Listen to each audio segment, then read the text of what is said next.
Brad Treliving, as Jesse mentioned, was in the dressing room and going, "This is Joe's night, guys." And he's wearing a Holy Mackinac shirt. The implication was very heavily, win this game, you bunch of bums. So after this beautiful... Jesse, I tamed down what I think he was thinking. After this beautiful celebration, and they bring him out on the ice, and they give him this jersey. Oh, there it is, right there.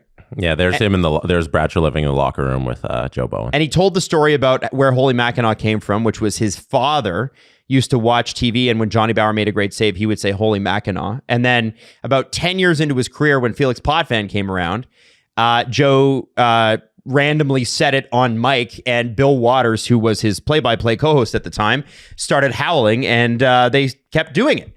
And I love that it was very emotional thing. And what was so fascinating about it is that the Leafs, through 2 periods, could not have been less motivated. And what's amazing, and this is this generation of Leafs hockey, and I include Marner in this as well, because the whole thing going back. If there is a moment to meet, I find the Leafs don't meet it. Ever. So they did win the game. Which is weird. But nobody... If they are down 3-1 in a series, they can meet games 5 and 6 with bells on. They cannot meet game 7. It's inexplicable. Game 7, we've seen it more than once during this era. It's their worst game of the series. One of the things that made me laugh this spring was Jesse and Steve were down at Sport Check doing our broadcast, and Leafs lost game 5, 3-2 in the series. They had been up 2-0. They had been up in game 3. They lost that game. Thank you. And I say to Jesse and Steve, like, is it over tonight? And they're like, no, they're going to win in Florida. And then they're going to come back and it's going to be terrible. And they both nailed it. They got a shutout and then lost 6-1 at home. And so it's so important that you understand the stakes here. This is a guy that's been here for 44 years. They gave him the night off. His family's on the ice. He's dropping the ceremonial puck. Mm-hmm. And through 2 periods, the Bedard-less Chicago Blackhawks. And Lev Shinov. Lev Shinov did not play. Lev Shinov, when the Leafs played the Blackhawks in Chicago, killed them. He was a great player for the Blackhawks in that game. Hilariously, guys, you're going to love this. The vaunted Chicago Blackhawks defense smothered the Toronto Maple Leafs, smothered them in the neutral zone. The Leafs had nothing going on so here's how bad it was. They made Jason Dickinson look like Patrice Bergeron. It was so bad that through 2 periods, at the end of the second period, Austin Matthews had the puck 11 seconds. 11 seconds, no shot. Total. Yeah. At the end of the second period, and I was saying this on the stream, guys, I don't know if you noticed this, the Leafs had a power play. Mm-hmm. And it was Matthews and Tavares, and Riley and Nyes and Nylander, right? As it normally is. Sure. Tavares in front of the net. Matthews on the right side. Nylander on the left side. Riley at the point. Nyes down low in the high left spot. Praise be. And what happened the entire power play? What? And this is the Leafs season in a nutshell. The passes went from Riley to Nylander to Nyes to Riley to Nyes to Nylander to Nylander to Nyes. Can you imagine a scenario where the 90s Chicago Bulls do not pass the ball to Michael Jordan? Can you imagine a scenario in the last 20 years where the Cavaliers, the Cavaliers, the Heat, and the Lakers do not pass the ball to LeBron? Can you imagine the Raptors not passing the ball to Kawhi Leonard, Kyle Lowry, Vince Carter? Or I'll give you a hockey example that's a good one. You know those clips of Ovechkin standing stock still and doing nothing for 30 to 45 seconds? They're so funny because he is literally not a joint on his body is bent. He is standing there like he might as well be in the front row. He could be in the front row. He could have popcorn. But you ever notice those clips always end with him shooting it? Ah! From the same spot for 20 years. The Toronto Maple Leafs cannot get Austin Matthews a puck. Now, there's a lot of problems with the Leafs. I think Matthews owns some of this too. But that power play, if you really want to nerd out, go watch the power play at the end of the second period. They do not get him the puck one time. There's a lot of narratives around Matthews and his skating speed slower and his shot slower. And Sure. man, shot looks all right. I think like on the goals he has scored, you watch and you're like, I don't know, that one looked pretty good. He's got to get the puck more. TSN had some stats yesterday, and people were parroting them at me in the chat last night, guys. And I think they're relevant. And Jesse, I think you had it too. It was the speed burst thing. Yeah, and they also had the hard shot part, right? The speed thing is the one I like to highlight in the NHL Edge data because, I saw TSN going at some of it, so I wanted to check for myself. I can show you guys here just how the work's done. So this year, Austin Matthews' max skating speed is 34 kilometers per hour, 34.72 kilometers per hour. If you drop down menu here, you'll see in 24-25, it's 36.22 kilometers per hour. In 23-24, it's 36.16 kilometers per hour. In 22-23, it's 36.13 kilometers per hour. And we go back to 21-22, it's 35.67. And look at the hardest shot. Look how much harder. That every year is higher than what he's currently producing in 24-25. But if we take a deeper look into this 34.72 number, which is below the 36s that he consistently has, and you scroll down here to his games and his max skating speed per game, you'll notice that the 34s only happened 3 times this season. And all of them happened on October 8th, 11th, and 13th. After that, he has not had a max skating speed above 33 kilometers per hour, 33.9 kilometers per hour. So there is clear evidence by the data and the science that they have provided us, the NHL has, that he is slower this season, and I don't know why. Call me crazy, but I have a theory. That's not how you pronounce your name at all. My name's Adam. You can call me Adam, but you can also call my opinions crazy. Oh. This is how the Toronto Maple Leafs play hockey right now. And yes, I will listen to people going, well, he might be a little hurt. He might not have the same fastball that he used to have. Fine. I'll listen to that. This guy's had injuries. I get it. Sure.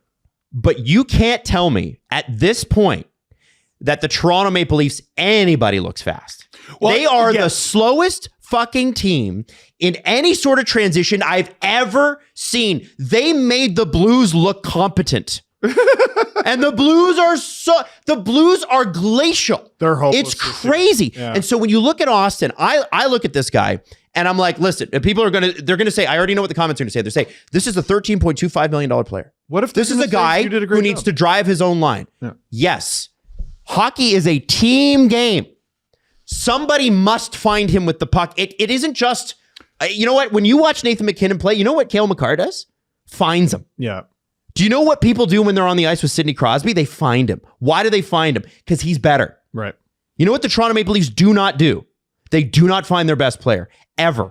And the system is so fucking slow. It's funny. We ISO Matthews on that. I'd love to have a look at Willie. That's what I was about to say. Love to have a look at Tavares. And if Matthews is slowing down, I'm sorry, when was speed ever a huge part of his game? It's not about that. You can change your game. He was quick. He was quick, but it wasn't like, he wasn't McDavid, he wasn't McKinnon. You're not looking at Austin Matthews going, whoa, that was a blazing rush by Austin. It was deception.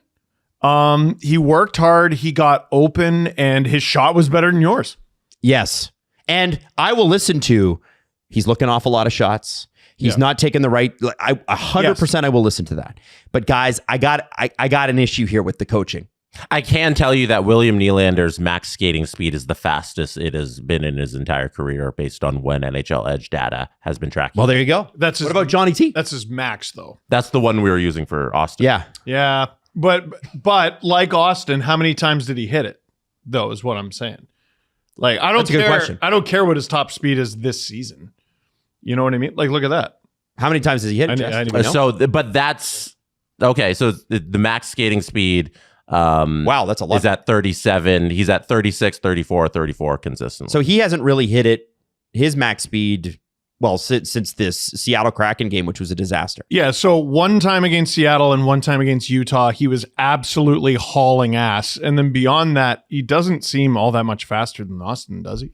No. Yes, but we were talking about if he's faster or slower in comparison to his career. Yes. Which, We were. It's not about is he faster or slower than Austin, but is he faster or slower than himself. But for the point I am asserting, I think that William Nylander's lack of speed on the rest of the games backs up my point, which is whatever happened in the beginning of October, the Leafs were playing faster then.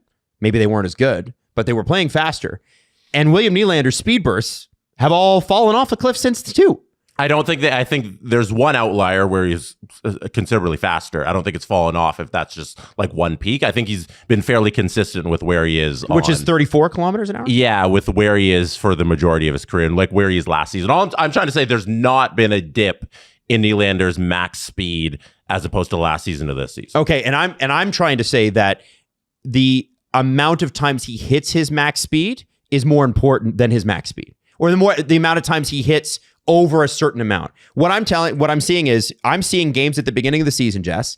Both graphs are the same, where Matthews' max speed, beginning of the season. Willie's max speed, beginning of the season. And what happens is the graph gets smaller and smaller the further into the season we get.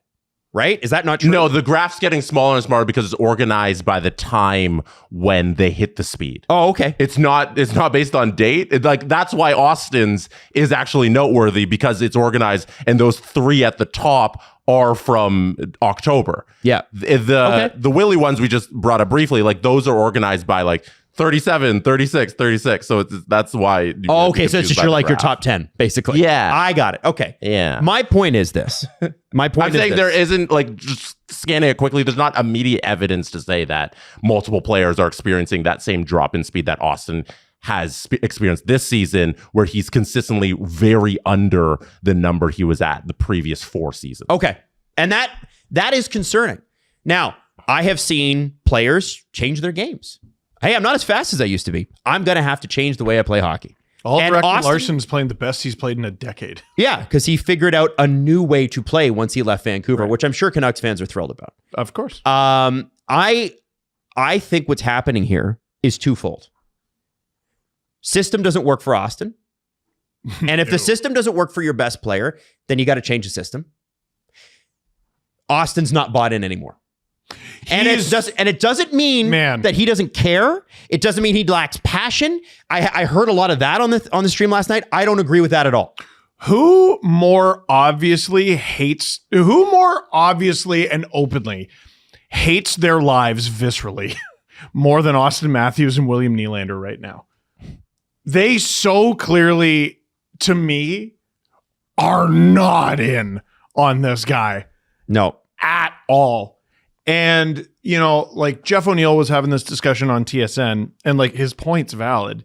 Like, Craig Berube is Craig Berube. You can't just fire the coach.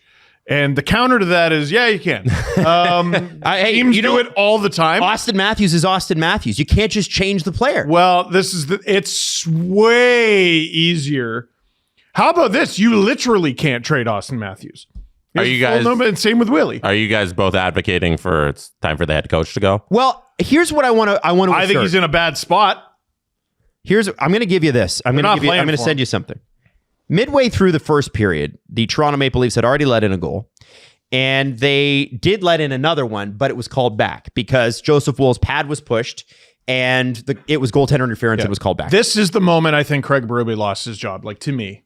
I 1000% agree. And it's funny. You can see it on my stream if you go back and watch. Yeah. At that moment, I'm like, guys, he's lost the room. Oh, yeah. He's lost the bench. It's totally over for him. And what do you see him saying, Steve? He goes, and it's not LFR anymore. I'm on the podcast.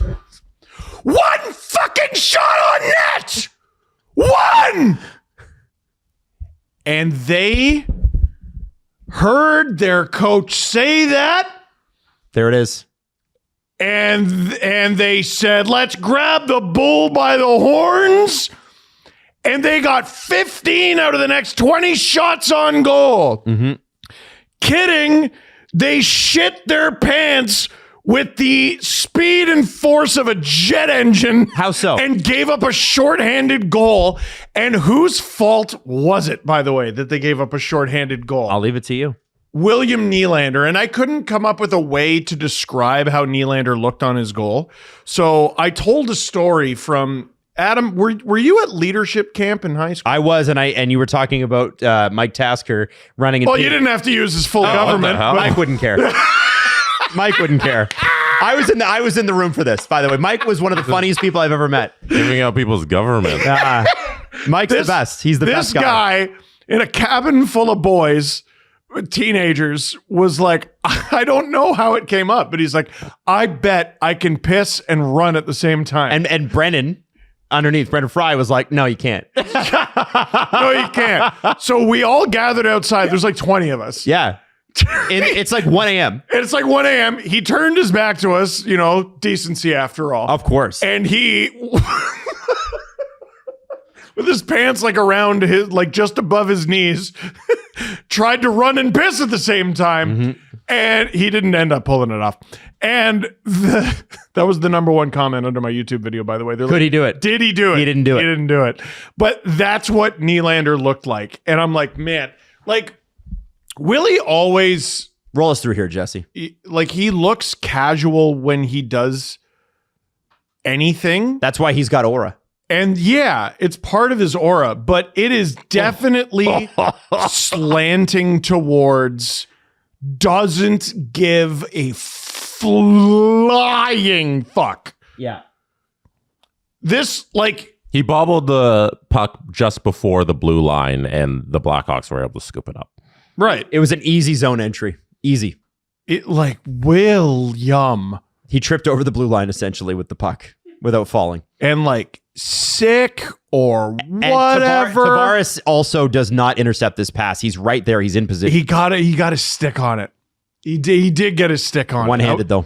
I know. For a brief moment in my mind, I was like, yeah. Aw. It's hard for me to blame Tavares. No, I don't blame him either. It's just William Nylander put them in that position. yeah. And so they've given up, at this point, they have 3 shots on goal. They just gave up a shorty. And their power Got bailed play, out by their coach and video staff. Oh, well, previously. Yeah. But what I'm saying is that the power play itself is also so bad that it's tied for 30th in the league. Yeah. So it's either 30th or 31st, depending upon how out last night went. And they ended up scoring a power play goal later. We can talk about that later.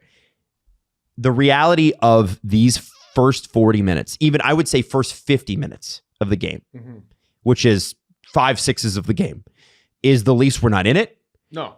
Whenever they got the puck deep, they had to change because they've been pinned in their own zone for so long. And if the coach's job is not to get the best out of their best players, then what is the coach's job? If Berube, listen, I'm not saying Berube is a bad coach. I've seen bad coaches with the Leafs. This is not a bad coach. He's a good coach. He's a Stanley Cup winner. He might even be a great coach. But I am convinced now that Craig Berube is not the right coach for this team. I'm convinced that the X's and O's are rocket science. They're not. These guys know hockey. He's so damn smart.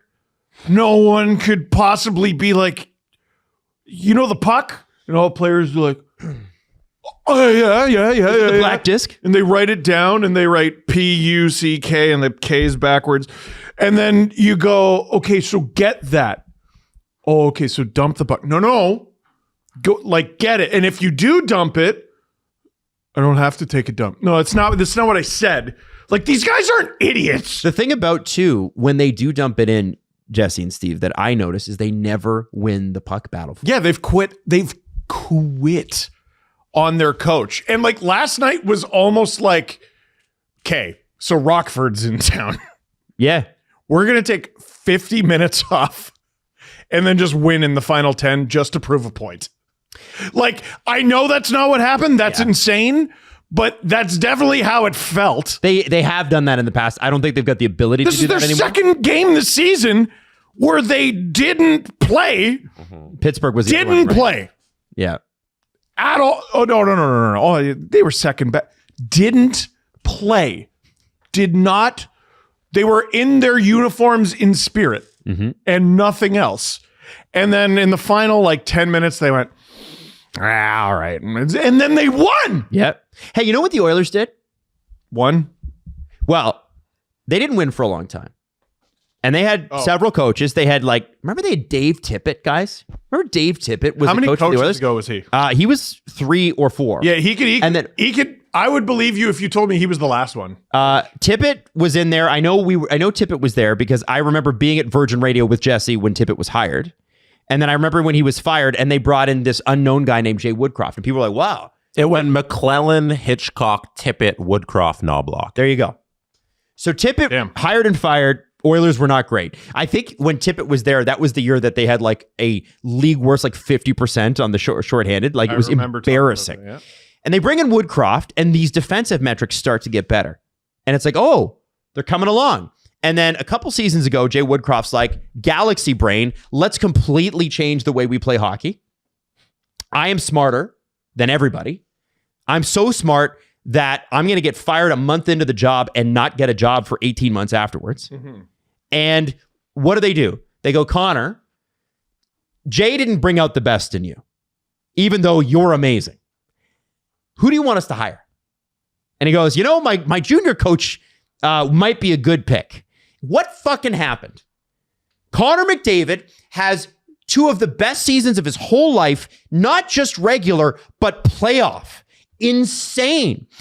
Connor McDavid put to bed some of the greatest playoff performances we've seen just since 2020. I'm talking Kucherov. I'm talking whoever was Pietrangelo had some amazing ones. We're talking about, and I know Pietrangelo's a defenseman. We're talking about Nathan McKinnon in 2022. We were talking about Miro Heiskanen as a top 5 defenseman in the world, and then he just doused him in kerosene and lit him on fire. McDavid, with the right coach, has turned, and look at what's happened again. Slow start. 3rd season in a row, and he's got 20 points in his last 7 games. Goku training under harsher gravity to get stronger. My point. He's just was he just screwing with us for 2 months? This is the thing. You have the players that you have. And I know that the Leafs have already been through 3 head coaches. You know what? You know how many coaches they've been through in the Connor McDavid era? 5! And you know what you do when you have a player like Connor McDavid? You go, how do I get the best out of him? Yeah, but Adam. The best out of him. Adam, you can't fire the coach. But they've got $11 million left and 2.5 years left on that deal, Steve. That's when I heard MLSE didn't enjoy paying Mike Babcock not to coach for them. I was like, I really hope you get beat up. You're the building. You're billionaires. Just beat up the corporation. No, just the anonymous they. You're billionaires talking about what? Shut up. And you're worried about $5 million a year. Shut up. Yeah, relax. Shut your friggin' mouth. Yeah. Yep. This was always a possibility. If you don't enjoy that possibility happening, then don't agree to the contract. Oh, did you agree to the contract? All right. Well, okay. So here's some free consulting. I'm not even going to charge you for this. Shut the fuck up. And I'll throw this at you. Babcock specifically stayed out of the NHL to spite the Leafs until his deal was up, and then he signed with Columbus, right? He did that on purpose. Or at least that's the rumor. I mean, it sure seemed like it. Berube wouldn't do that. Berube would get hired. Maybe he would have. And the Leafs would be off the hook. I don't give a shit if he does. But I will tell you. I don't care if they fire him and he opens an Etsy and never coaches again. If he's not the right guy, he's not the right guy. I hope he does an Etsy. I hope he does too.